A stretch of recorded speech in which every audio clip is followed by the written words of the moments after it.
In the indictment and what charges are brought, not clear. The full indictment is expected to be released later tonight. And a quick check here, nobody has it yet. And this is kind of odd at 10:14 East Coast time. It could take a couple hours, is what I think the Journal-Constitution in Atlanta was reporting. Can I say something about this Georgia situation?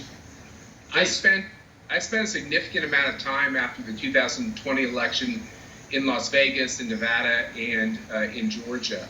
And I think what people are misconstruing is the following thing. I was on the Florida recount in 2000, and the whole theme was count every vote, because the Democrats, much like they did to blacks in the South, didn't want to count the military vote. What the Democrats learned about the 2000 recount is that this idea of counting every vote really works. So what they fast forward to 2020, they wanted to count every vote. You know what that meant? That meant was count every vote that wasn't valid, count every ballot that didn't have a signature.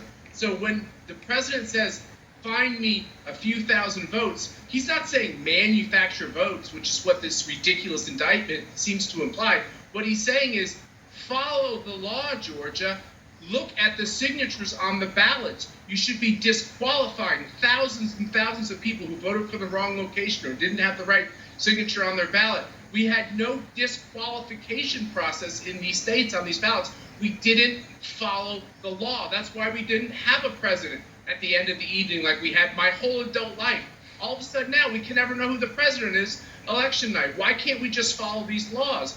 This is what's outrageous. They're saying Donald Trump was involved in election interference. How about all the people that weren't following the election laws in Georgia, in Nevada, in Pennsylvania, in Michigan, in Wisconsin? Let's just follow the law. If we follow the law, if my side wins, great. If my side loses, great. We're going to be okay as a country. But we can't have people upend election laws and then have only my side get indicted. When Nancy Pelosi or Hillary Clinton or all these other people questioned election results, Stacey Abrams, they didn't get indicted. They got book deals. They got put on corporate boards. My side, you go to prison.